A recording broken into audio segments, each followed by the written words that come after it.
generelt roligt.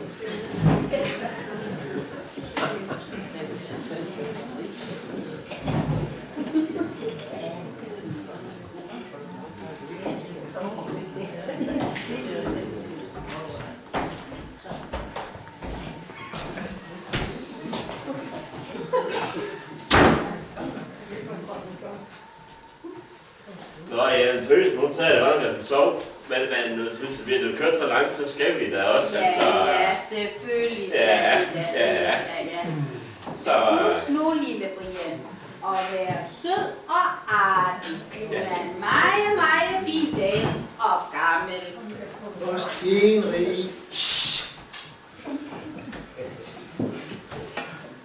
Og vi skal arve en... Stille knægt! Altså, lille Brian, hvis ikke du har noget pænt at sige, så... Så arver jeg ikke en klink. Det er lade! My God, hvad foregår der? Goddag, lille bedste. Det er mig, Annie. Annie! Ja, dit barnebarn. Dig har jeg sandelig ikke set meget til den. Nej, men nu er far jo død, og mor hun er også væk. Ja, så er jeg altså her. Ja, nu er du også blevet så gammel. Og så... Hvem i alverden er det? Har jeg flere børnebørn? Nej, undskyld, nej. Jeg er gift med Anne, ikke også? Ja, nu er det simpelthen bare kommet og besøge dig. Nu er du blevet så gammel. Og stenrig. Brian! Hvem er så det? Jamen, det er da dit elskede oldebarn, lille bedste.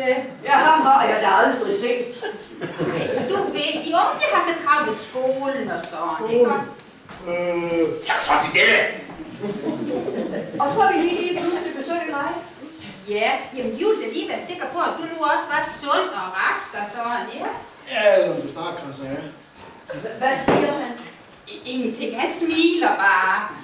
Okay. Men det var da smukt af jer at komme og besøge mig, men nu bliver jeg nødt til at løbe. Løb! Ja, jeg har min konditime nu om et øjeblik. Kondi? Ja, det kan da ikke nytte noget, man falder hen, bare fordi man har passeret de 90, vel?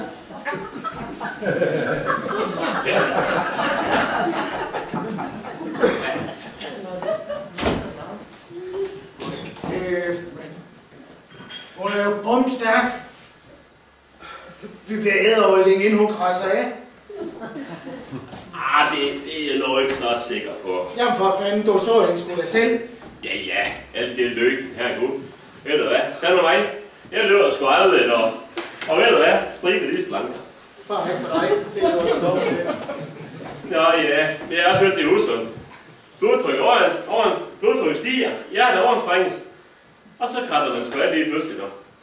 Ja, og det sker også for bedste en dag. Det er jeg fuldstændig sikker på. Stakkels lille bedste. Jo, ved I hvad? Skulle jeg ikke lige gå ud og så lige tyre nogle gange rundt om huset? Jo, lille Brian. Nu skal du være sød og artig. Ja, det er virkelig vigtigt. Ja.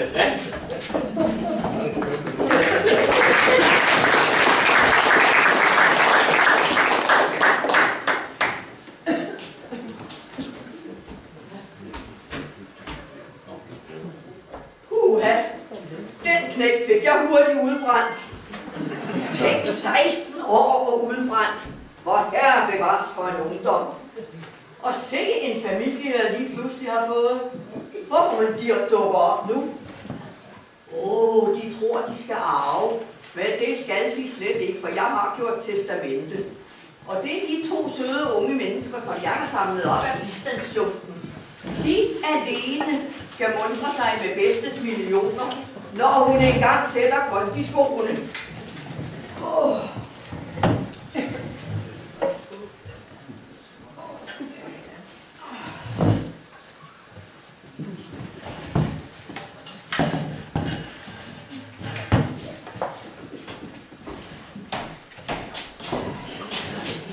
Hvor er fruen? Nå, den er god nok. Så er hun indkonditrænet. Ja, så vågner hun den første time. Ærligt. Marinus! Så er min due. Hold op. Er der min egen lille nærkefugl. Mit lille Elion. Du skal holde op med at læse alle de romanblade, Marius. Romanblade, det er sgu Ibsen. Nå, ja, ham kender jeg ikke. Men bare fordi du går på HF, så behøver du da ikke gå der og blære dig. Det var meget sjovt at da du ikke snakkede om en bog. En dag vil du erfare, at livet også har en åndelig side. Ja, spøgelser og den slags, ikke? Jo. Men ved du hvad? Vi kan jo ikke holde liv i hende der til evig tid. Jamen Marius, vi lever jo heller ikke evigt. Og vi har det der rart nu, ikke? Jo, vist så. Men er du nu helt sikker på, at hun kun sover? Ja, så med et vaskebræt. Som en sten, mener du? Ja, når du helt sit røvler, så vil jeg da også. Så er der lidt original. Og hvad er der skal mine vaskebrætter? Ingenting. Men lad os nu ikke skændes. Nej, nu skal vi leve livet. Ja. Som greve og baroner. Ja.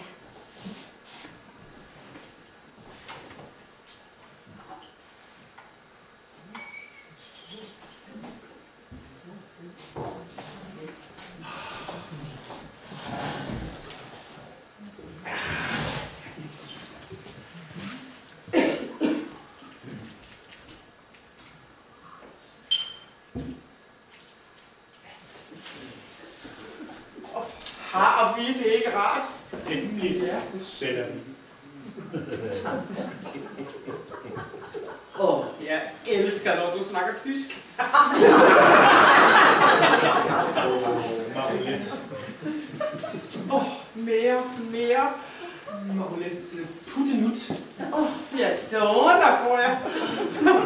Nej, cigaretspil. Hvordan ser jeg ud? Er fint nu? Skal jeg være ærlig, hvad vil du virkelig gerne vide? Er fint nu? Det er det fineste i hele verden. Ja, men ikke bare dejligt. Man bliver helt elektrisk. Det er gulvtæppet, der er statisk. Undskyld, er de vågen? Den er ved med at stå og se så fjollet ud, knæk. Hvad er der galt? Ikke noget. Hvor er Marie henne? Hun passer sine pligter, vel? Og imens, så står du og væsker dig med 2 glas af min fineste cognac. Ja, det var sådan set bare lige... Jeg stod faktisk bare og øvede mig. Det var faktisk bare en prøve. Jo, for siger du... Ja, vi har den her skolekomedie, og der er jeg med i, og der skal jeg drikke et glas, ikke? Og ja, så stod jeg lige og øvede mig. Jeg tror faktisk bare, det var lektier.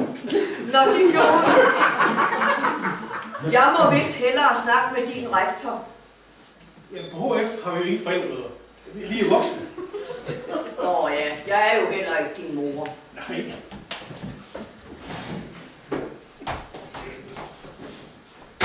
Nå, de er vågne. Ved hvad? Deres familie står herude og forlanger at komme ind. Forlanger? Ja, så er også de sjov med. Det er jo de ligeglade med. Nå ja, så skidt. Lad dem bare komme ind, Marie.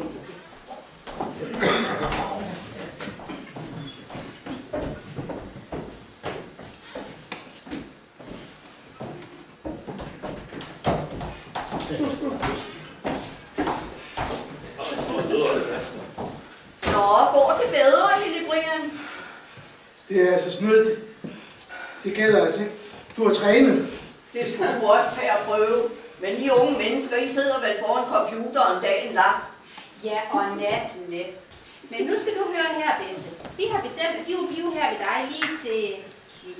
Ja, og så Brian, har konditræne med dig hver dag. Det er så sundt. Og så dit blodtryk, det kommer til at stige og stige og stige. Du prøv for satan. Nej, det er bedst. Hun mener det bare så godt, ikke altså? Nu skal du bare slå rigtig meget af og passe din træning. Så skal vi nok lade sig resten dog. Er resten? Jeg forstår ikke. Nej, og det har jeg aldrig regnet med. Men det skal du slet ikke bekymre din lille hjerte med dog. Nej, men Marie, hvis du lige går op og fikser gæsteværelsen ovenpå, og du og Marie lige finder en bitte gevesen, så... Ja, altså, de fejler sgu ikke noget. Nå... Nej, jeg skal sgu sørge for at få den. Jo. Er de ikke søde, de to? forkert, det er hvad det var. Brian, sådan vil du aldrig opføre dig, nej. Nej, fy sagde. Men nu går vi op og hviler ud efter rejsen. Og Bedste, du skal vel også i gang med det kondi der. Nu skal du tænke på dit blodtryk. Ja, jeg gider fandme ikke. Nej, ikke dig, Brian. Men Bedste, du må i gang. Kom så. Kom så. Okay, vi ses. Ja, hej. Hvor nu skal vi spørge, så det sker.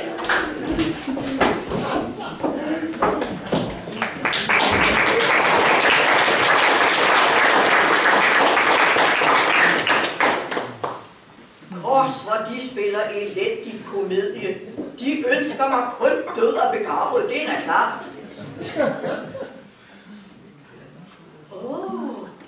Nu har jeg det.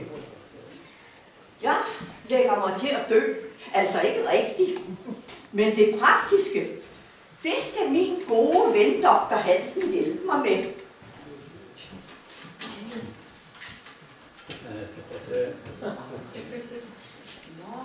Er det Dr. Hansen? Ja.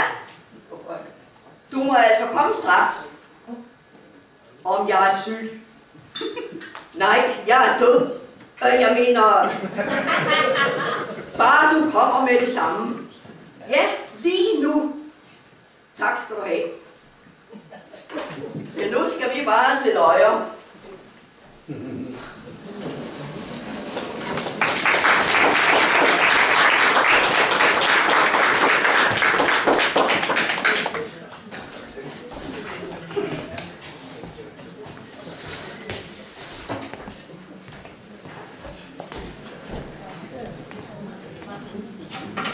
Dag, Hansen.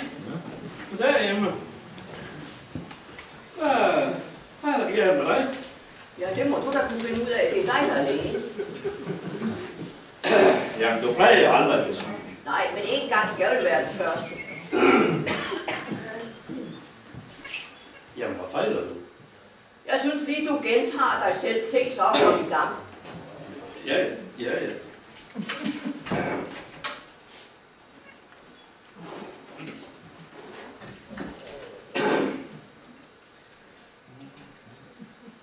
For lige det mod, det er ikke for børn. Ud. Jamen, ud, siger jeg.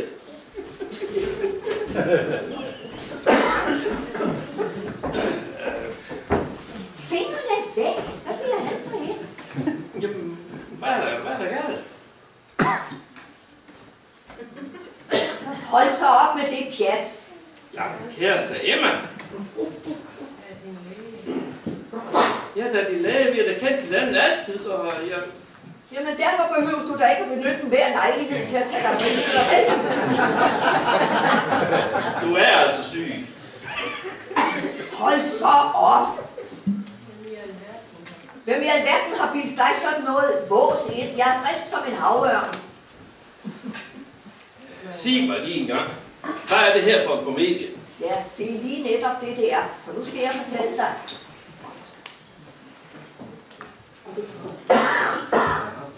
Og derfor er jeg nødt til at spille denne her lille komedie, så jeg kan finde ud af, hvad det er for nogle grimme og griske folk, de er. Ja, men Emma, lige frem skrive en dødsattest. Altså, døden det er ikke sådan en spøge med. Nej, det ved jeg godt, og det gør jeg heller ikke. Men jeg er nødt til at vide, hvad det er for mennesker, der omgiver mig.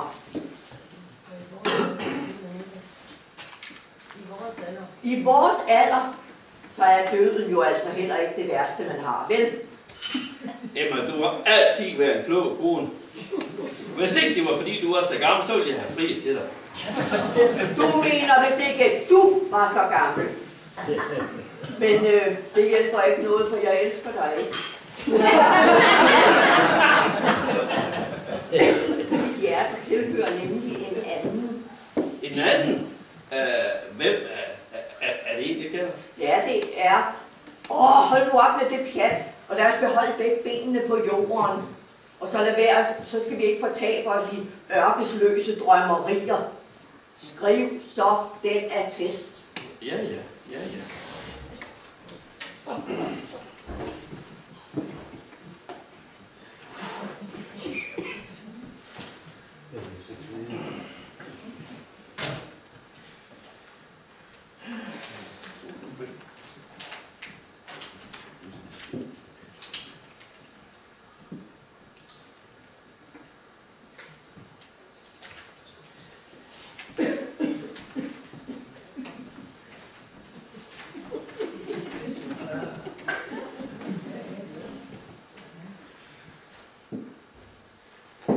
Sådan.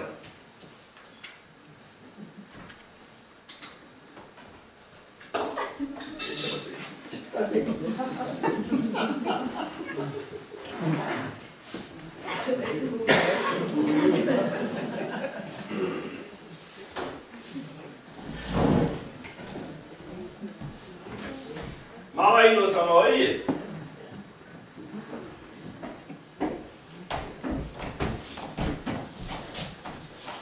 Ja, se, den gamle dame har sovet ind. Nej, det er bare fordi hun var kolditrænet. Ja.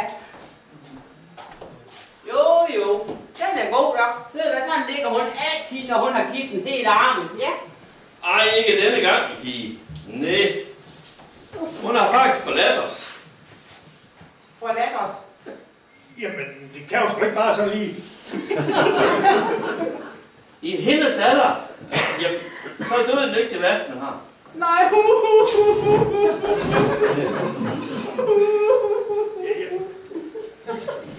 Jeg så ikke, vi skal, jeg mener... Du har ret, min dreng. Lad os bære hende ind i sin seng, og så bliver jeg lidt hos hende og ser, at det hele det kommer på plads. Så jeg høre noget. Sluder, min dreng. Jamen, hun bevæger sig. Ja, det er det, man i fagsprog kalder livsenergi. Den er ligesom når den vrider sig. Jeg har skåret hovedet af den nu. Det er rigtigt, Marie. Det er det, der. Ja, kom så og tag med.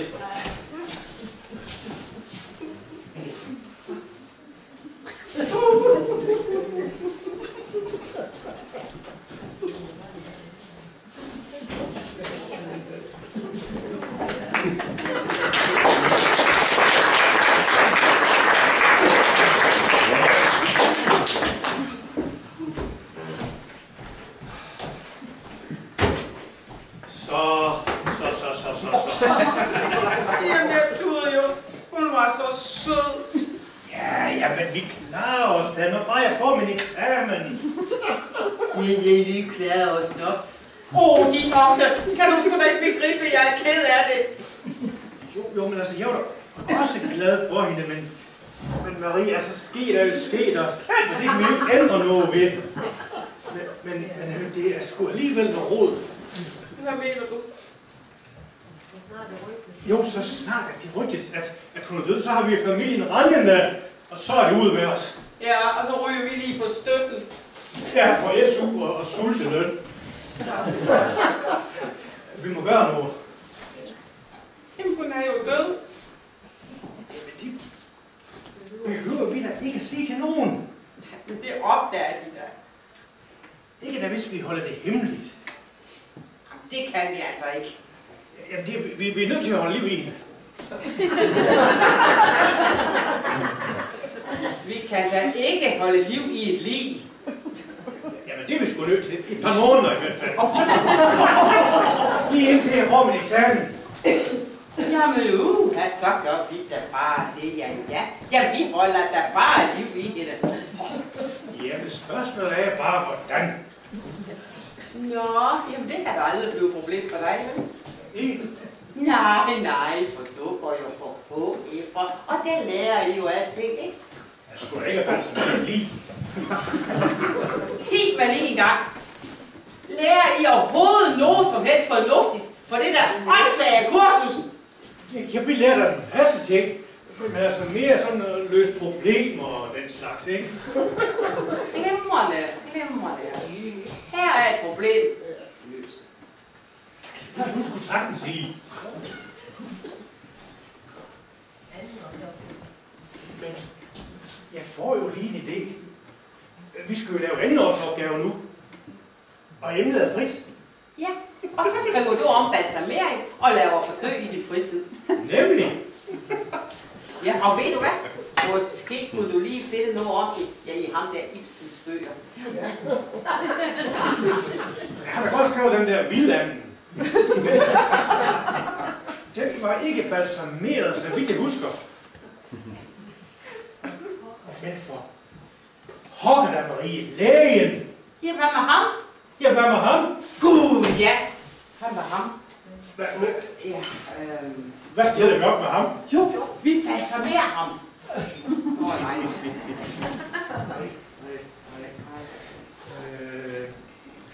Jeg har. Vi bedøver ham. Og smider ham ind i publikum. Okay. Ja. Nu går du ud og laver en god kop kaffe. Ja. Og putter en masse sovebid i. Og så inviterer vi ham doktor ind til kaffe. Yes. Og så han sover. Lige så sødt. Så er vi færdig ind. Og du, Marius, du overtaler ham til at drikke kaffe. Ja. Nu lukker vi op.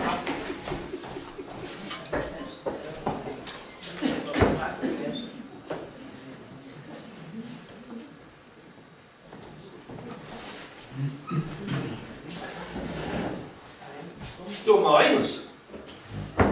Ja. Du er kommet ned i hjælp. Ja, hvad? Med at lægge den tilbage igen. Tilbage? Ja, det er en stue igen.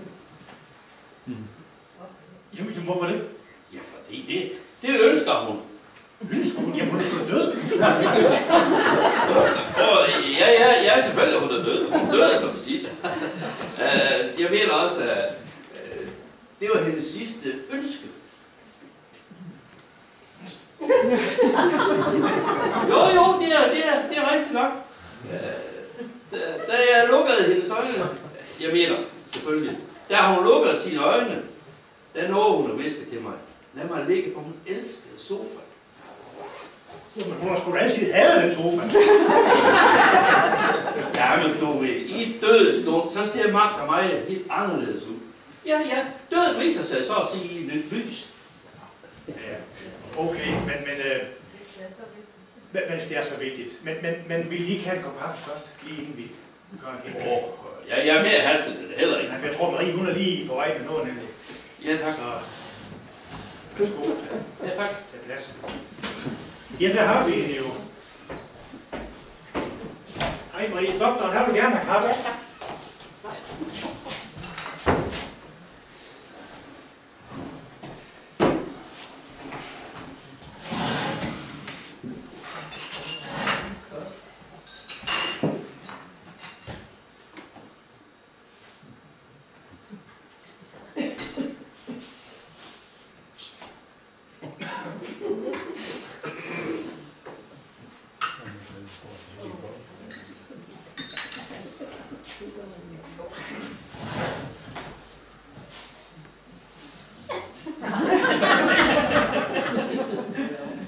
Er der noget galt? Skal I ingen kaffe have? Jo, jeg vil gerne have.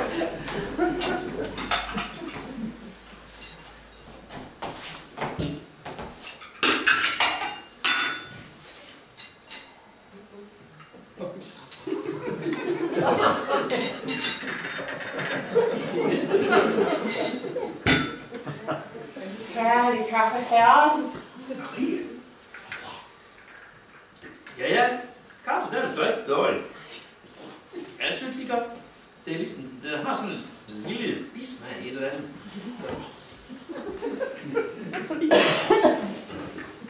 Det er også ligesom, jeg synes, jeg bliver så træt sådan.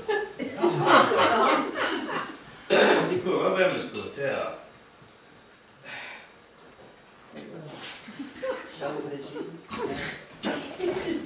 Så er der bare en mere.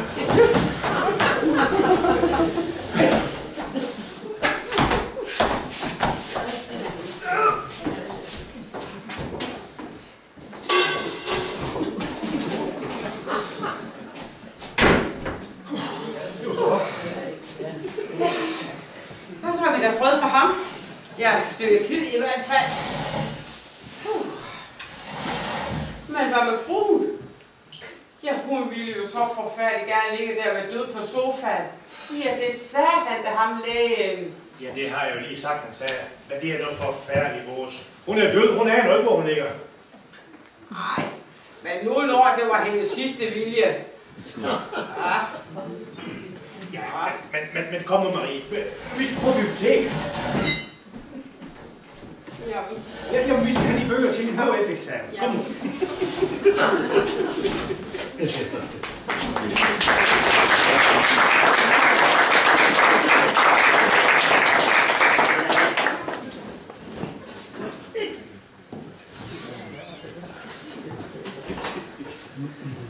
Det gamle fjols.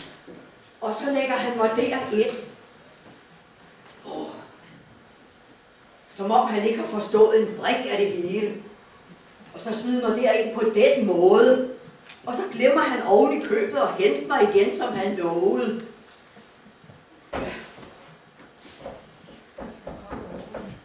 Der kommer nogen. Hvad gør jeg?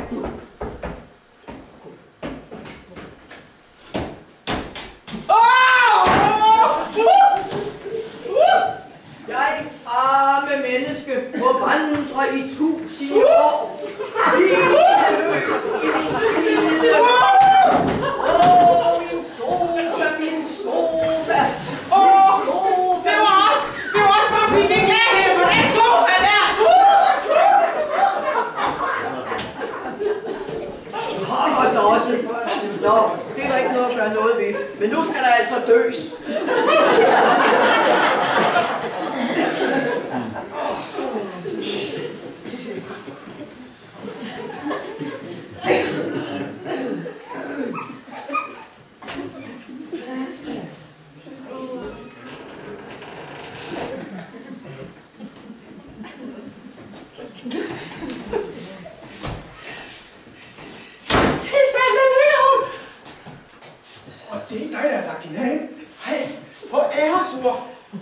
Hun kom nærmest af sig selv.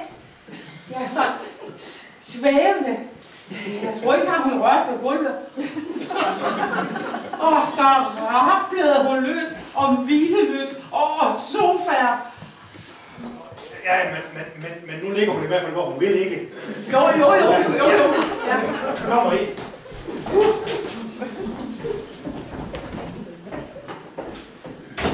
Ja, nu ligger hun, hvor hun vil. Og så kan familien godt komme anstigende.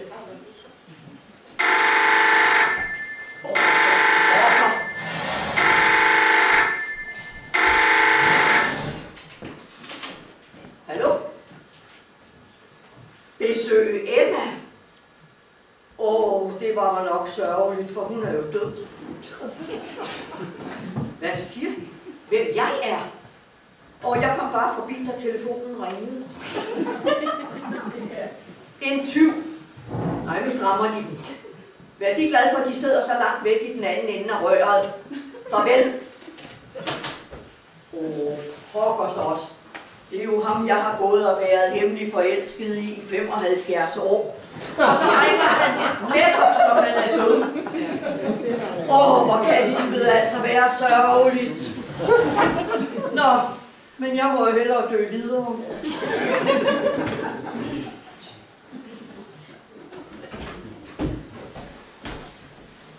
Emma, sig du ikke er død. Emma. Ja, tag det nu roligt. Jeg er jo lige her. Jamen, jeg blev så bange, Emma. Hvorfor dog det? Jo, fordi nu kan jeg jo godt sige, at jeg har jo gået her i mange år og været hemmelig forelsket i dig. Ja, 75. Ja, det skal nok passe. Lige siden du blev konfirmeret, og du stod der i din fine hvide kjole med dit flot røde hår. Ja, der har jeg drømt hede drømme om dig. Men jeg har aldrig fået taget mig sammen til at erklære dig med kærlighed. Selvom vi nu har været genboer i 45-20 år. Ak ja. Men så i dag, der skete der noget. Da jeg så Oscar spille stanse ude foran dit hus, og så hvordan han væltede ud af den gamle nar, der tænkte jeg, at nu er en ud af to frygtelige ting ved at ske. Enten ville han fri til dig den buk, eller også så døden nær din stakkel. Og der besluttede jeg, at jeg vil gøre alt for enten at vriste dig ud af hans latten favn, eller vride dig ud af dødens kolde klør. Det sidste, det lykkedes for dig. Men jeg er jo slet ikke syg mere. Ikke ret meget. For jeg skal sige, jeg har jo også gået og drømt hemmelige og kyske drømme om dig. Ja, hende var bare hemmelig. Nå, jamen nu er du jo her. Ja, og jeg forlader dig aldrig mere, Emma. Ja, også.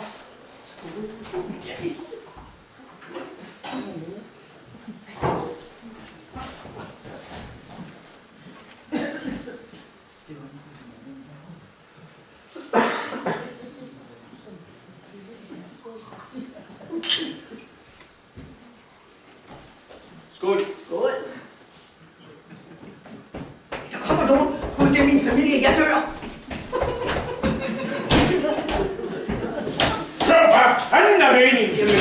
Jeg vil jo bare, hun har fået et chok. Hun er død. Ja, gud, hun død. Men derfor behøver du sgu da ikke at rave rundt på den måde. Jamen, Ja, lige røver. jamen nej. Pensionistlokker. Nej, hun faldt om.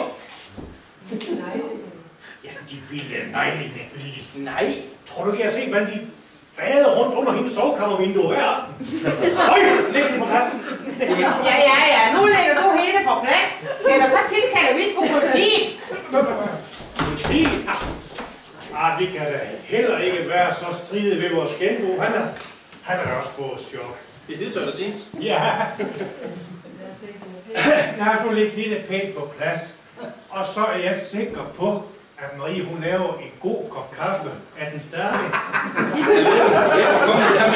Ja, det kan også. Ja. Nu hælder jeg kaffe.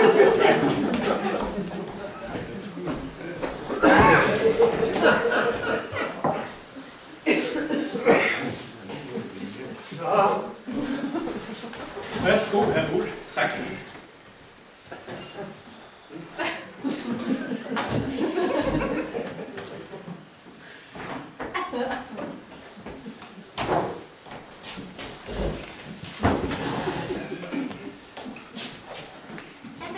Tak.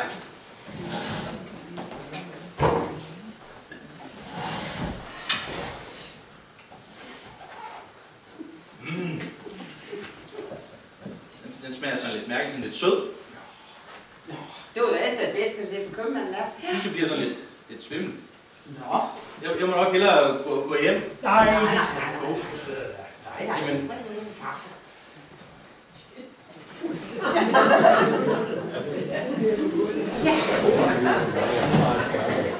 Så hurtigt. Og godt var pulver i.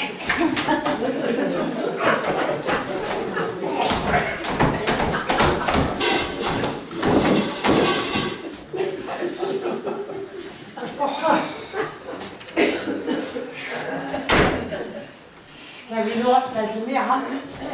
Det er kun fuglen, der skal balsameres. Det var så med dem der, når de vågnede. Ja, vi kommer sgu til at holde den bedøvet et stykke tid endnu. Indtil jeg får min eksamen. De får kaffe, det der jo.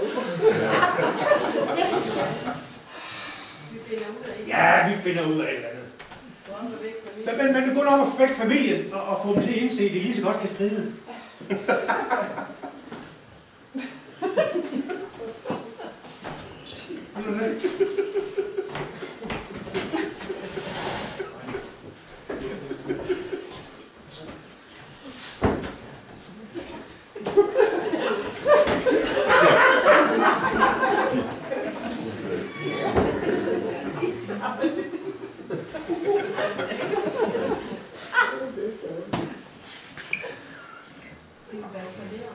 Ja, tænk, de kære små, de vil balsamere mig, så de kan se på deres elskede frue i al evighed.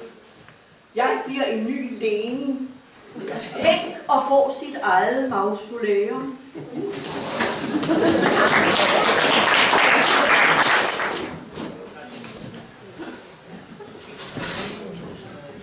Lige så sjovt har jeg ikke haft det de sidste 80-20 år.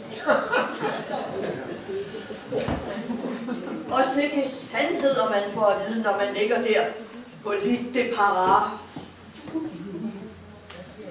Hvad bliver det næste nu? Nej, siger jeg, de kommer ikke ind. Hun sover. Hun sover sgu altid. Jamen, det er sgu da for, at det er derfor holdt sig sådan. Ja, det er fandme også det, jeg er bange for. Op med det, dog! Ikke at forsvare med mit blod. Okay, så. Så har hun fået 20 lukker. Så skal hun fandme også op og passe sin træning. Så der kan komme dig lidt udtryk. Det er jo tæt på. De sover jo nu. Ja, når de vågner, så må vi finde på noget. Men først skal vi have ekspederet familien. Maria! hvad er der nu? Har du den snor? Ja, her. Så skal vi hjælpe mig her.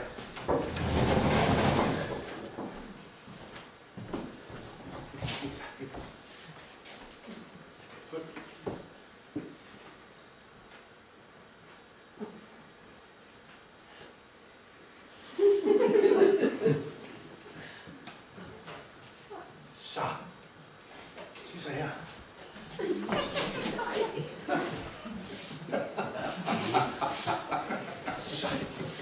Så går du ind bag sofaen her. Og så når familien kommer, så siger du med fruens stemme, gå I blot hjem. I har ikke noget at være her for. I skal ikke arve et eller andet. Imens du råber ord. Nu er du altså strid. Tror du, det er her, de skal arve?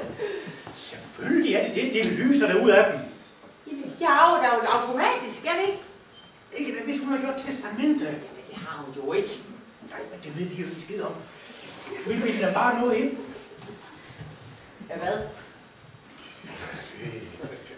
At vi skal arve. Os? Nej, det er jo bare for sjov. Men vær vidst på, at når de finder ud af det, så bliver de ikke et sekund længere.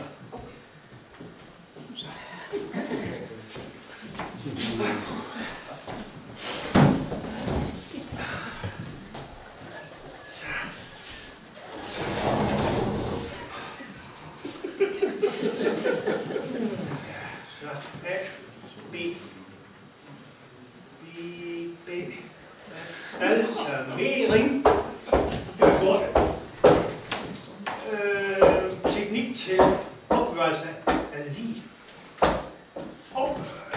Nu kommer det. Nu gælder det.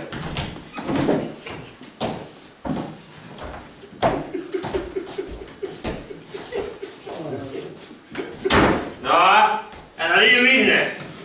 Ja, liv, jo, hun er meget svag. Så ikke for tæt på, ikke for tæt på. Tudelulu, lille bedste. Ja, dag, din gamle heks.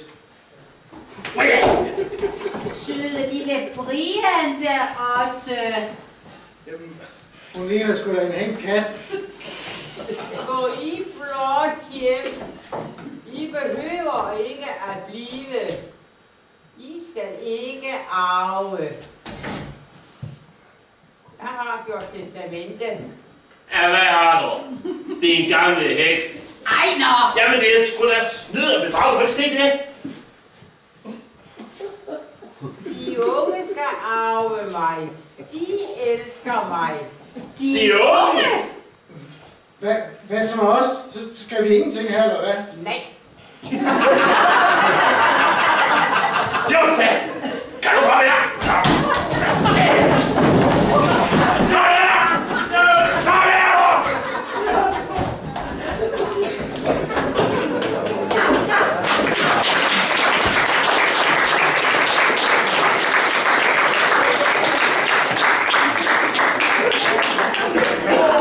Stakkels Marie, Lucia, må jeg hjælpe ham?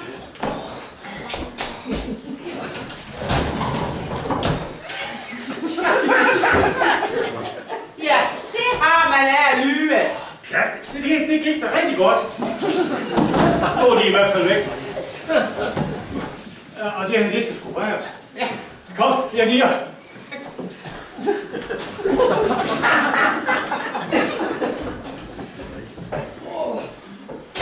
Nu må jeg altså opstrække benene. Ja, nu kunne jeg jo sådan set godt genopstå, for nu har de jo røbet sig, de unge mennesker, eller de familien der. Men nu begynder det faktisk at more mig, og sikke sandheder, man får at vide, når man ligger der og er forhenværende.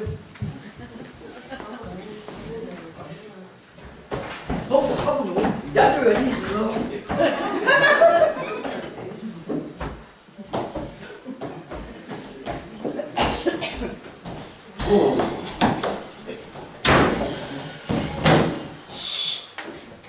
Måske så er hun rigtig syg. Måske så sover hun helt sgu ikke mere syg end dig og mig, dog. Nej, men jeg tror faktisk godt nok, Brian han er ret fra en gang skyld. Og der er noget helt igen ulden i den her sag her. Lad os nu lige, kan vi prøve lige, der skal jeg sgu lige se det der her med folk der.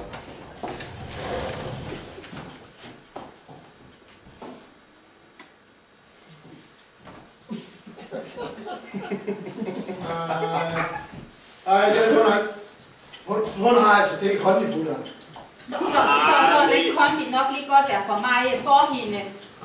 Det er jeg nu ikke så sikker på. Ikke? Nej, for det her det er meget værre end det går, tror. Værre? Kan jeg være det? Ja. For det her det er slet ikke naturligt. Hvad mener du? Jeg mener, at det her det er overlagt mor. Mor? Nemlig. Hold kæft. Hvad fanden har bløkket hende? Ja, de har de to unge slyngler sgu da. De to søde unge mennesker. Søde. Så du ikke, hvor nervøs de var lige før, det vi var her? Og hørte du ikke, hvad de sagde? Nej, hvad sagde de? At de skulle arve. Ja, hvad så? Gud, mener du? Det er sgu da soligt klart for en vær. Det er da derfor, de skal skjule på en dø. Ja, det er jo indlysende. Og så blev vi jo mistænksomme. Jeg snydt, som vi blev. Stærk tobak. Ja. Men se, nu går vi til politiet. Nemlig. Lige med det onsdag. Ja.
Jeg læser, og du præparerer.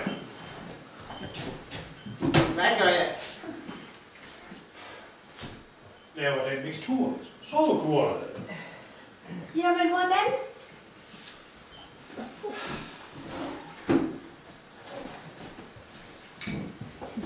Du følger bare opskriften der.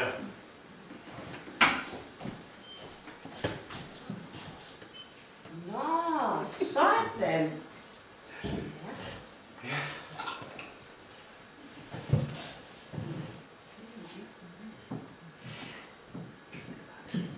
Ja, så får du nemlig sprøjten. Og så går du ind og giver de der et par herrer et prik som hver anden dag. De holder sig lige i live, men de sover. Derfor kan man også sove på. Den er meget brugt på plejehjem og hospital. Bare en masse personale. Ved du hvad? Ved du hvad, Maurice?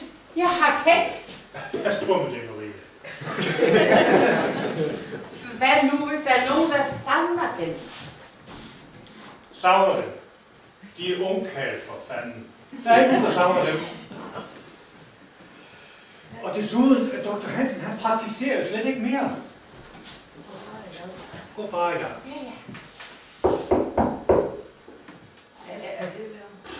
Hvem kan det være? Skal jeg lige se efter? Vent lige lidt.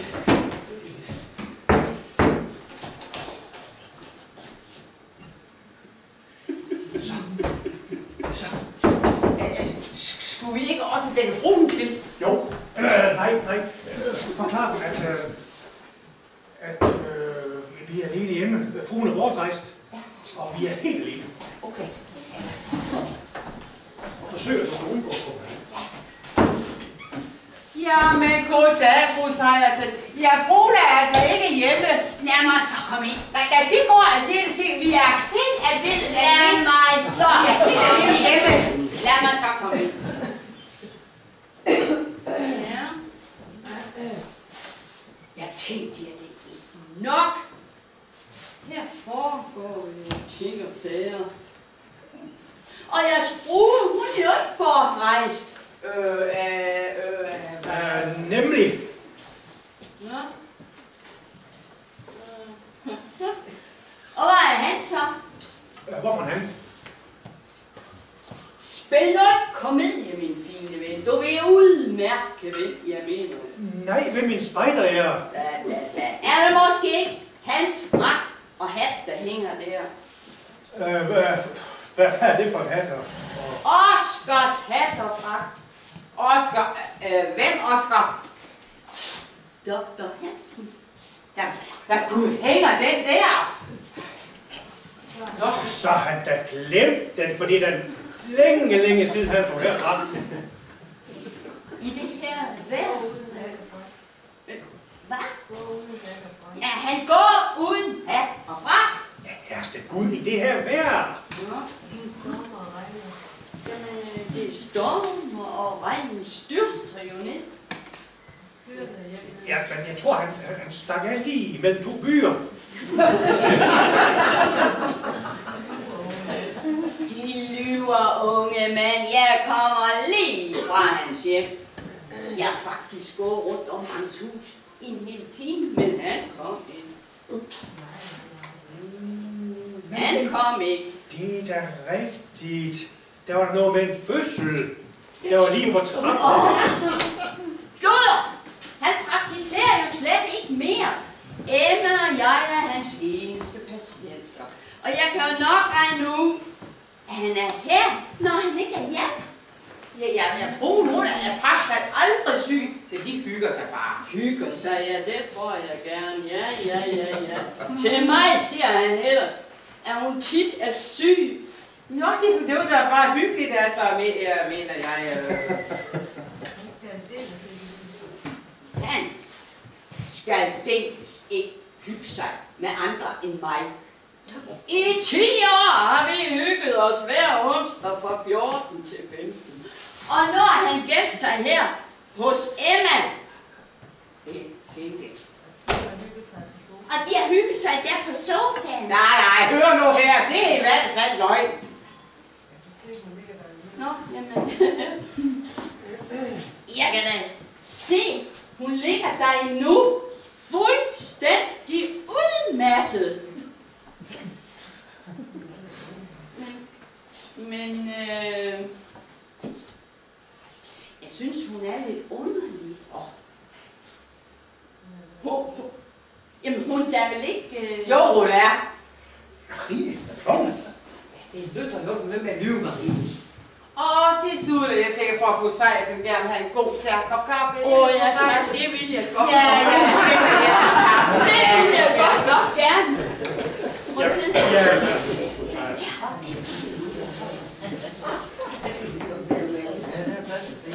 Ja, tak. Nej, jeg skal lige op her.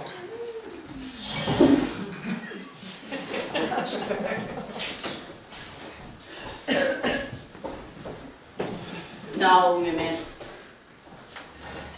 Må jeg så få en forklaring? Og den her gang sandheden. Ja, det bliver sgu lidt kompliceret. Ja, det tror jeg gerne. Men jeg kan bare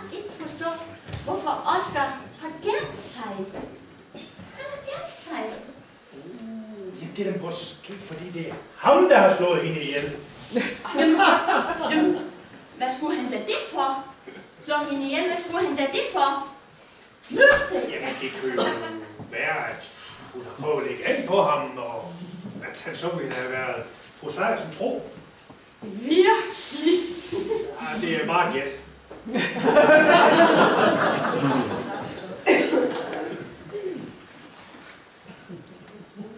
Jamen, utrolig stakkels Oscar. Men godt han holdt skansen. Ja, det er sådan, han tager det. Værsgo, fru Sejersen. Ja, tak.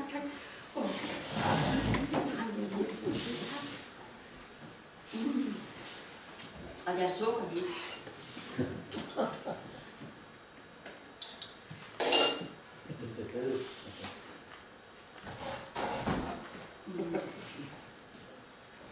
Lidt stærk.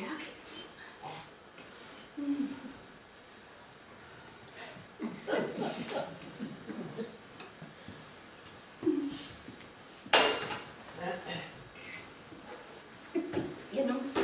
Jeg synes, jamen det synes jeg for kvalm. Jeg synes, jeg bliver så... Jamen det bliver... Jeg bliver altså skidt. Ja, så skal jeg håbe lidt til de andre.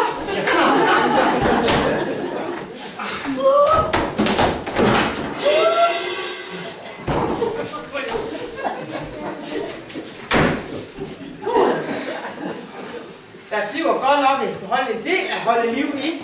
Ja, bare hvor pulver nok. Nok til den der pulverheks. Håber jeg nok ikke på Lars ro. Ja, det kan vi jo godt ikke. Det er jo ikke for ondt i hus her. Der plejer at være så stille. Men denne gang, der lukker vi os ikke op.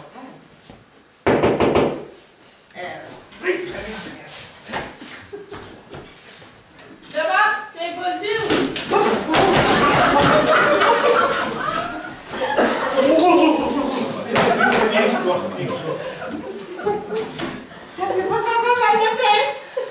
Der er ikke noget om. Nå, bliver det til noget? Ja!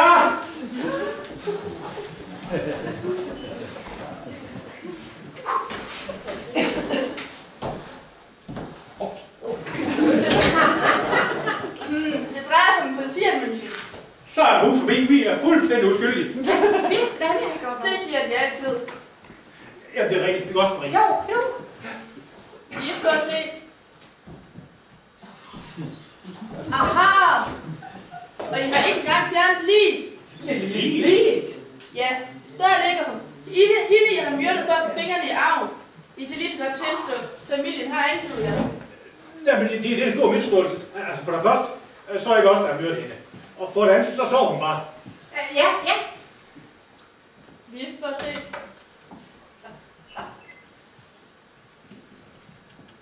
Ja, det ser sådan ud. Men så må I undskylde. Familien skal blive anklaget for falsk angiveri. Dem mangler det bare. Ja, endnu en gang undskyld og farvel. Ja, farvel. Hør! Hvad fuck? Jeg går bare. Det tager jeg.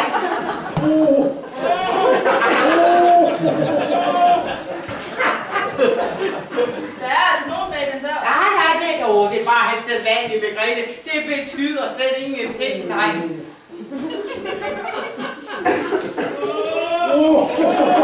Nej. Hør nu. Der er altså nogen bag den dør. Jo, men...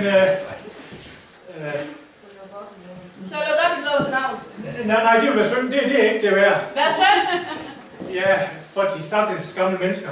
Men, Jeg forstår ikke. nej, men nu skal jeg prøve at forklare. Men de lover mig at være diskret. Diskret.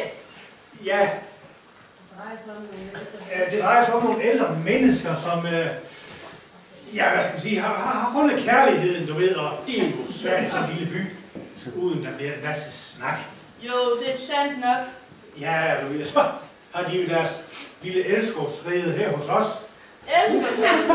Ja, jo, det kunne jeg godt vide sådan.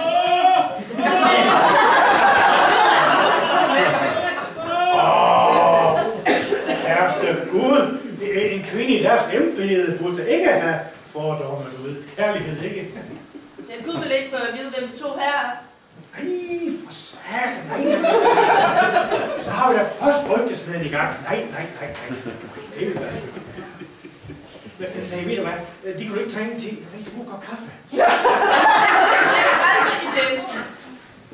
Og en lille bitte kop. Nej, sagde jeg. Men nu vil jeg se, hvem der er bag den dør. Jamen, du er god! Dr. Hansen og højhøjstømmeren Rune. Jeg er helt groggy. Det er også ganske ødelagt. Du ved, jeg skal lade være med at gå så hårdt til den. Jeg sætter. Jamen, hør! Der er også en dame. Jamen, kæreste lille Bettina dog.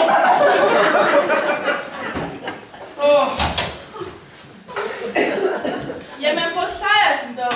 Synes de ikke, at to elskere er rigeligt i deres alder? Og jeg bliver nødt til at tage de to her med på stationen. Det gør de aldeles ikke. Hvad mener de? Det kan de sagtens sige. De har bare ligget der på deres sofa og sovet. De aner slet ikke, hvilken svindel og kæreste har foregået i deres lille hjem, mens de sover til middag. Jeg er nok den eneste, der virkelig ved, hvad der er foregået her. De andre, de lever i hver deres vildfarelse. Og jeg har nemlig lært meget i dag. Hvad mener du? For det første, så har jeg fundet ud af, at Oscar og Albertine, de er kærester. Ja, det er sandt nok, Emma. Men jeg troede jo hele tiden, at du også var ude med snøren. Derfor gik jeg stille med det. Det behøver du ikke mere, for jeg har også fundet ud af noget om gammel kærlighed, der ikke ruster. Det er nemlig rigtigt, Emma. Og så har jeg også fundet ud af, hvem der virkelig er min familie. Dem, der holder af mig. Og det er de to unge mennesker der. Tak for. Kald mig bare bedste, for jeg adopterer jer begge to. På én betingelse. Ja, hvad? At I holder mig i live. Det skal vi nok. Og så er der lige en lille ting mere. Ja. At I lader være med at balsamere mig. Og så en lille bitte ting mere. Ja, hvad er det? At I sørger for, at jeg får nogle søde og velopdragende oldebørn. Ja, okay. Nej, jeg skal først have den eksamen!